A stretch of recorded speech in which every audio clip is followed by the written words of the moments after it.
नमस्कार दोस्तों, आप देख रहे हैं एसीपी न्यूज़। एसीपी न्यूज़ में आपका स्वागत है। देखते रहिए एसीपी न्यूज़।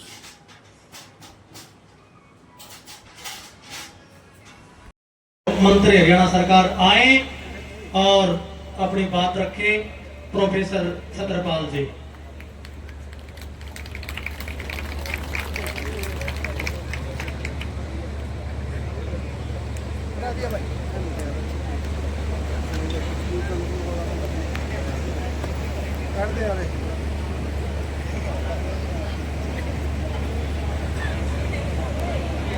सारे राम राम। जोर से बोलो राम राम। हरकत में आगे थे। हाँ मेरे को बनवारी लाल जी लेट करते रहे कि आप थोड़े से रुको, मैं पहुंचने वाला हूँ। फिर मैं कहा आप अंदर हो, मैं तो जाऊँ सो फोन बहुत आ लिए। आज के सभा के संयोजक संत गुरु रविदास सभा बावड़ा, संत शिरोमणि अंबेडकर सभा पंचगामा और इन सब की अहम भूमिका में आपका बेटा, आपका भाई, हमारे इलाके का योद्धा सत्यवान सिंह बालक, मेरे गांव पावड़ा के सरपंच दादा दर्शन जी,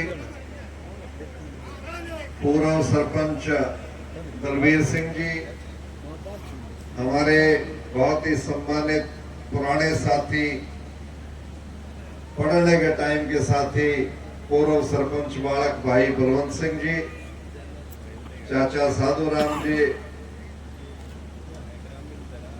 मंचा सिंह, हमारे भाई हवा सिंह जी सरसा से चल के आए हैं, बाल किशन जी गढ़ी मेहंदा से चल के आए हैं,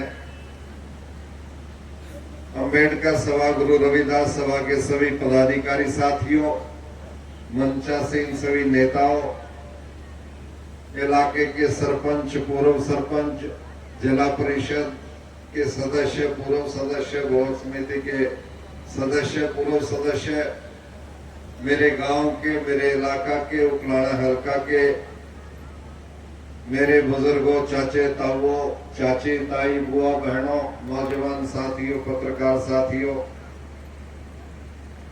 आज मुझे बड़ा गर्व और फख्र मेरे लिए है कि आज सत्यवान बालक, जिसने सरपंच की भूमिका को निभाया, ब्लॉक समिति और जिला परिषद के चुनावों के अनुभव लिए, और जब से मैं सामाजिक राजनीतिक जीवन में हूं तब से लेकर आज तक, चाहे वो गांव है और गांव से स्टेट है, स्टेट से चाहे हिंदुस्तान है, सामाजिक और राजनीतिक हर विषय के अंदर ओतप्रोतता के साथ हमेशा शामिल रहा। और आज जब ये बोल रहा था तो मुझे इसका विश्वास, आत्मविश्वास देखते ही बन जाता था, और इसके अंदर से आवाज आ रही थी कि इसकी जो बुनियाद है वो इस इलाके की माटी है, इसकी जो बुनियाद है प्रोफेसर छत्रपाल सिंह जी के नक्शे कदम, जिनके अंदर ईमानदारी, कर्तव्य परायणता, अपने इलाके के लोगों के साथ उनकी आवश्यकताओं और उनकी जरूरतों के साथ ओतप्रोत होकर के सत्ता और शासन का सदुपयोग अपने इलाके के पक्ष में कैसा किया जाना चाहिए, वो आज इसकी कार्यशैली से मुझे देखते ही बनता है। मैं जब भी देखता हूं कोई सेंटर के वजीर है, कोई हरियाणा के वजीर है, मुख्यमंत्री है, हमेशा अपने इलाके की बात को ये रखता है, हमेशा अपने इलाके की कोई ना कोई विषय उनसे पूरा करवाने की कोशिश करता है।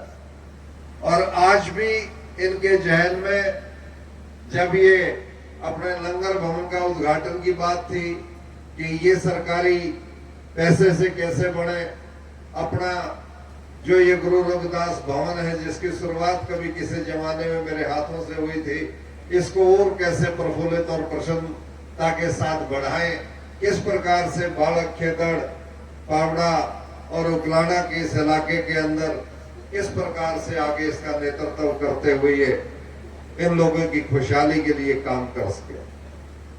तो बुजुर्ग और नौजवान साथियों, मैं तो आज आपसे ये निवेदन करने के लिए भी आया हूं कि देखो, ये चुनाव का समय है। देश की राजधानी के अंदर तो पार्लियामेंट के माध्यम से आप लोगों ने फैसले दे दिए, लेकिन ये जो विधानसभा के फैसले आप दोगे, ये आपको सीधे तौर से प्रभावित करने वाले हैं। और यदि आपके इलाके के नुमाइंदे मजबूत नहीं होंगे, बोलने वाले नहीं होंगे, कानून को समझने वाले नहीं होंगे, अधिकारियों के और नेताओं के साथ जूझ करके अपने इलाके की आवश्यकताओं को पूरा करवाने वाले नहीं होंगे, तो आपको उस वोट के डालने का कोई मजा नहीं आने वाला। मुझे याद है इस सरजमी के ऊपर जब आपने फैसला लिया था, उसके बाद में राजनीति ने इस इलाके के अंदर करवट ली थी और इस इलाके के अंदर रोजगार के साधन पनपे थे। इस इलाके के अंदर खेती बढ़िया होने लगी थी, फसलें लहराने लगी थी, खेतों की प्यास मिटी थी, घर घर के अंदर टूंटियां लगी थी, पीने के पानी की व्यवस्थाएं हुई थी, वाटर वर्क्स हुए थे। और जब मैंने 91 का चुनाव लड़ा तो इस गहराई 40 के अंदर धूल उठा करती, कोई रास्ता पक्का नहीं था। उसके बाद में सारे गांव एक दूसरे गांव के साथ 18-18, 22-22 फुट की सड़कों के साथ जुड़े। तो एक बात का आपको मजा आया था, एक फैसले का आपको मजा आया था। आज खेतड़ का थर्मल पावर प्लांट 1200 मेगावाट बिजली हरियाणा को देता है, तो इस गहराई 40 की बदौलत है, पावड़ा के इस फैसले की बदौलत है। आज यदि हरियाणा के अंदर 2 तकनीकी शिक्षा के विश्वविद्यालय हैं, जिसको गुरु जम्बेश्वरी यूनिवर्सिटी हिसार और science and technology university Murthal आप कहते हो, वो इस गहराई 40 के राजनीतिक फैसले का परिणाम है। जो आज हर जिले के अंदर टेक्निकल एजुकेशन के पॉलिटेक्निक्स हैं और इंजीनियरिंग कॉलेजेस हैं, आज वो इस गहराई 40 के उस राजनीतिक फैसले का परिणाम है। आज जो लाखों बच्चे 50,000 से लेकर के 10-10 लाख रुपया महीना कमाते हैं, वो उस तकनीकी शिक्षा का 1991 का गहराई 40 के द्वारा चलाया गया आंदोलन था। बुजुर्ग और नौजवान साथियों, बहुत बड़ा परिवर्तन आया था, बहुत बड़ा आंदोलन आया था, बहुत बड़ा फायदा इलाके को हुआ था। आज आपसे मैं ये निवेदन करना चाहता हूँ, सत्यवान जिसका इशारा कर रहा था, चाहे ये हांसी है, चाहे बरवाड़ा है, और चाहे ये उकलाना है, चाहे नड़वा है, और चाहे नारनौंद है। बुजुर्ग और नौजवान साथियों, हिसार पार्लियामेंट के 9 विधानसभा क्षेत्रों में और हिसार के 7 विधानसभा क्षेत्रों में गहराई के 40 गांवों का संगठन एक बहुत महत्वपूर्ण भूमिका निभाता है। और ये जो फैसला आप ले लोगे, वो 8-9 विधायक इस इलाके से बहुत मजबूत और सक्षम आप भेज सकते हो, जिनको गाइड करने का, जिनको संगठित करने का, जिनको दिशा निर्देश दे करके, प्रेरित करके इस इलाके की मजबूती के लिए काम करने का फैसला हम निश्चित तौर से इकट्ठे चलकर कर सकते हैं। आज एक विधानसभा क्षेत्र की बात नहीं, आज जिला हिसार और हिसार पार्लियामेंट्री क्षेत्र पूरे हरियाणा का नेतृत्व करने वाला इलाका बने, पूरे हरियाणा के अंदर एक मैसेज देने वाला इलाका बने। और ये बात मैं इसलिए कहना चाहता हूँ, गहराई 40 के फैसले ने हरियाणा की विधानसभा में तहलका मचाया था, हरियाणा और देश के राजनीतिक पटल के ऊपर तहलका मचाया था। हरियाणा के उस फैसले से केस देश का किसानों के आंदोलन जो आज तक भी चलायमान है, स्पोर्ट्स के अंदर कीर्तिमान, बेरोजगारी को खत्म करके रोजगारी प्राप्त करने के कीर्तिमान, और तकनीकी शिक्षा के माध्यम से रोजगार परक शिक्षा लेने के कीर्तिमान जो स्थापित हुए थे, और जो आवाज बुलंद होकर के हरियाणा और देश को करप्शन मुक्त करने का आंदोलन चला था, वो आपको याद है। और देश किस प्रकार से मजबूत और संगठित हो, जिसके अंदर नशे, बैल, आतंकवाद खत्म हो और बहुत खुशहाली का और विकसित रास्ते के ऊपर चलने का प्रांत ये बने। ये अंगड़ाई गिराई चालीसा के माध्यम से जो 91 मिली गई थी, वो आज तक भी कहीं न कहीं किसी न किसी रूप के अंदर सशक्ति नजर आती है, कहीं न कहीं बोलती हुई नजर आती है।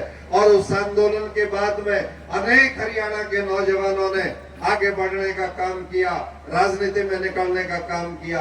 आज सत्यवान उसी बात की दुहाई देकर के आप लोगों से एक कल्पना करता है, ये अपेक्षा करता है कि आप इन्हें मौका दें, आप इन लोगों को आगे बढ़ाएं, इन आने वाली ताकतों को, नौजवानों को आप सहारा दें, ताकि आने वाली विधानसभा के अंदर वो ईमानदारी के संस्कार लेकर के, वो कर गुजरने की तमन्ना के संस्कार लेकर के, वो इस देश की आजादी, हरियाणा की जो पटल है, इसके ऊपर पंजाब की धरती की जो बलिदान और कुर्बानियां हैं, उनको याद करते हुए उसे हिंदुस्तान को बनाने की दोबारा से चेष्टा करें, जिस हिंदुस्तान की कल्पना शहीद भगत सिंह, चंद्रशेखर, सुभाष चंद्र बोस जैसे वीर नेताओं ने की थी, बलिदानी और शहादत के फांसी के फंदे को चूमने वाले नेताओं ने की थी। वो दोबारा से स्वरूप मजबूती का आकर के उभरे और आगे बढ़ करके चले।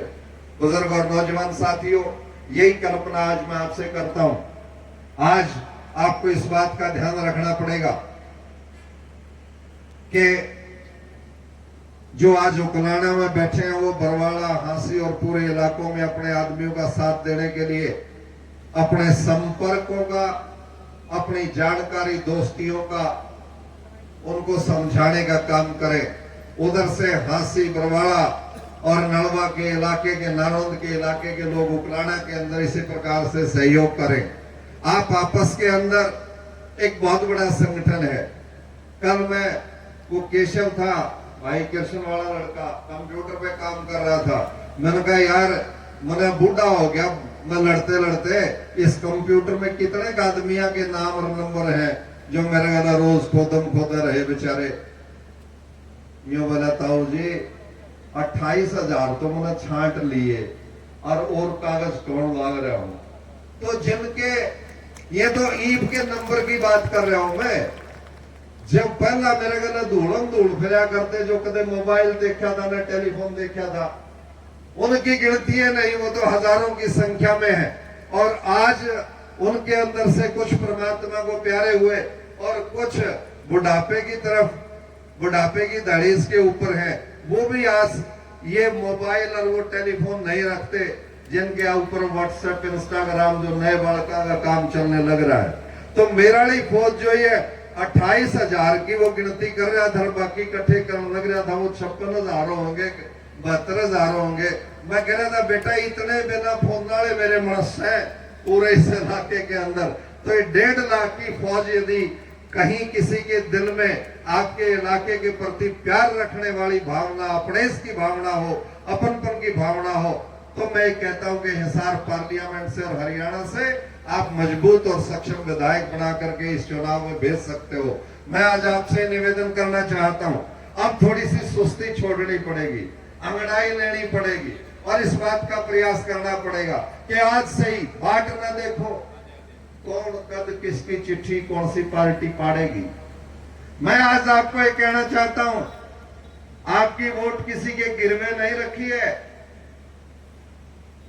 आप अपनी वोट के मालिक खुद हो, किसी के प्रचार के और बहकावे में आने की जरूरत नहीं। तेरी पर्ची किसे दे रखी है, तेरी अपनी है, तो तू आप गिर क्या होगा, इसलिए नहीं पूछेगा निशान कौन सा की लिया होगा। निशान जब मिला करते, जब जनता अनपढ़ होती थी, अन्यों बता दिया करते भाई इसका रेल का इंजन से, नाम तो तुम्हें पढ़ना को नहीं आऊगा, रेल का इंजन पछाने से हम भी दिखाते फिर करते। बसकर लारी का निशान से इसका बम्बू काट का फुड़फुड़िएगा। मोटरसाइकिल तो ये पेड़ लाके, मैं उस जमाने की बात कर रहा हूं जब निशान दिए गए थे।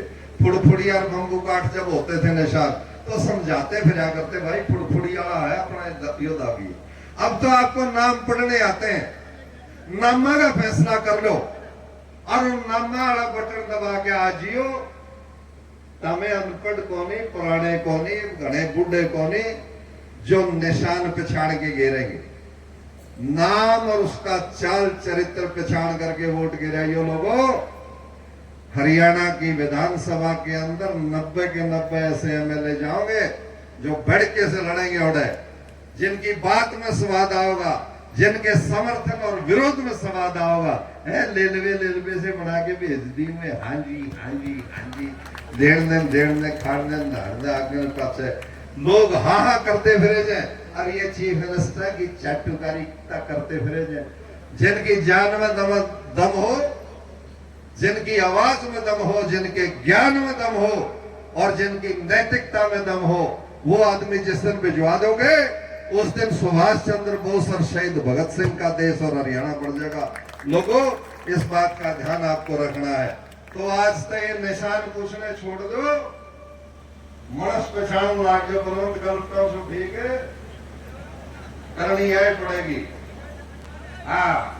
नाते तो बाढ़ बना ले लोग, पीछा भगा देंगे, बाढ़ बना देंगे, झूठी साची रामायण दिखा देंगे, और उस बाढ़ में तो हमें बौड़े होके परचड़ी भगाया होगे, फिर हाथ ना ला के देखोगे बेटा बड़ी माड़ी बनी भाई। तो माड़ी मत बनाओ, मैं तो सचेत करने के लिए आया हूं।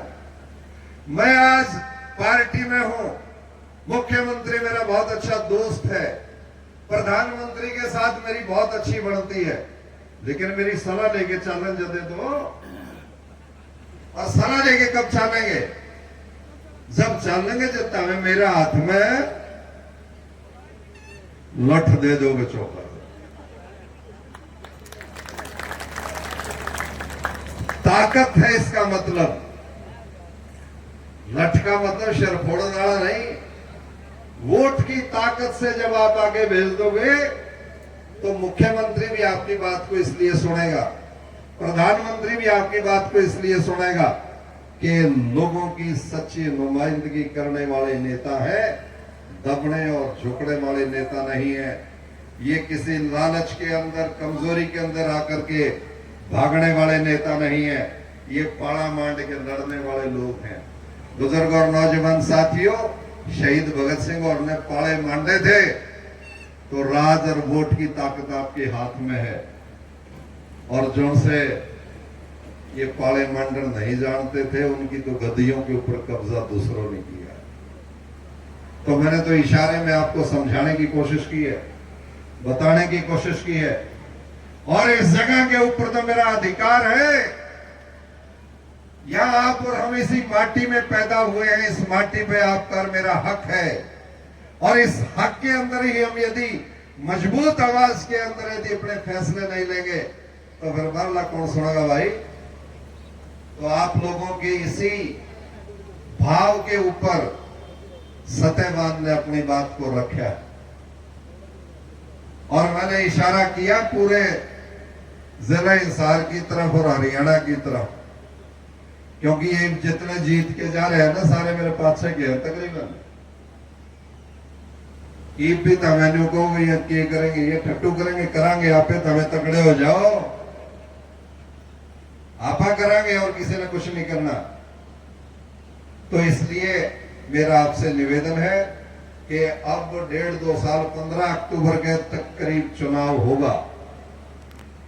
आज तक पर्ची गिनन लाग जो कि बालक में आज 2500 पर्ची है, एक महीने पाछे 3500 बना देंगे। दौलतपुर में आज 1200 है, इन्हें 2500 बना देंगे। वो बनाओगे क्यों कर? लोगों से मिलोगे, अपने इसकी बात करोगे, समझाओगे, जिक्र करोगे भाई अपना हमारे छा में गिरे, अपना बालक कौन सा तगड़ा है, अपना बालक कौन सा शाना है, अपना बालक कौन सा ईमानदार है, अपना बालक कौन सा अपने के दुख दर्द ने समझे है, कौन सा बालक गरीब ने गले लगाओ है, कौन सा बालक बदमाश ने शरारती ने धमका जाना है। ये सारी बातें गुण कर्म दोष के आधार के ऊपर आपको फैसला लेना है। बुजुर्ग और नौजवान साथियों,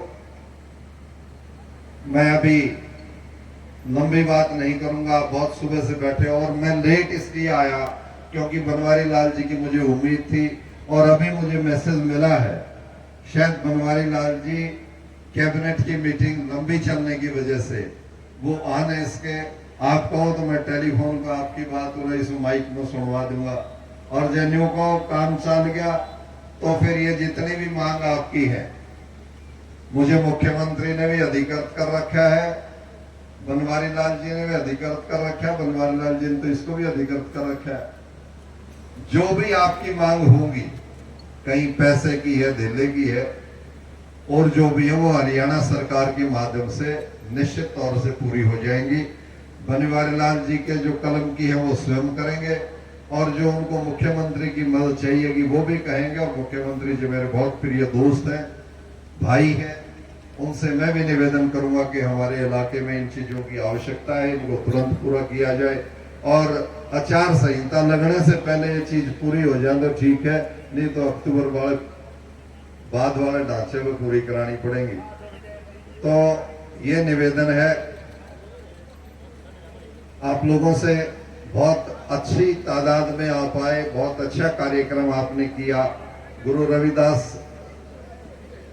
सभा का मैं आभारी हूं, गुरु अंबेडकर सभा का मैं आभारी हूं, और बरवाड़ा रविदास सभा और बरवाड़ा गुरु अंबेडकर सभा का भी मैं विशेष तौर से आभारी हूं, जिन्होंने यहाँ आकर के इस कार्यक्रम में चार चांद लगाए और बहुत ही सम्मान की पगड़ियां सिर पे रखी। मैं तो यही कहता हूं कि हमेशा पगड़ी को सिर पर धरते पहनते वो बात पूरी नहीं होती है, बहुत बड़ी जिम्मेवारी रहती है। पहनाने वाला इस अपेक्षा से पहनाता है कि आप हमारे इलाके की लाज के लिए लड़ोगे, आप हमारे इलाके की आवश्यकता के लिए लड़ोगे, ये सारी बातों की अपेक्षा करके करता है। और मैं आपको ये विश्वास दिलाता हूं कि हम सारी उन बातों को पूरा करते वक्त इस बात को ध्यान में रखेंगे कि हमें इस पगड़ी की लाज के लिए भी लड़ना है। एक मिनट थम तो जो है मैं के भाषण लाग रहा हूँ, आप एक मिनट। एक तो लोक निर्माण, DNR, वस्तुकला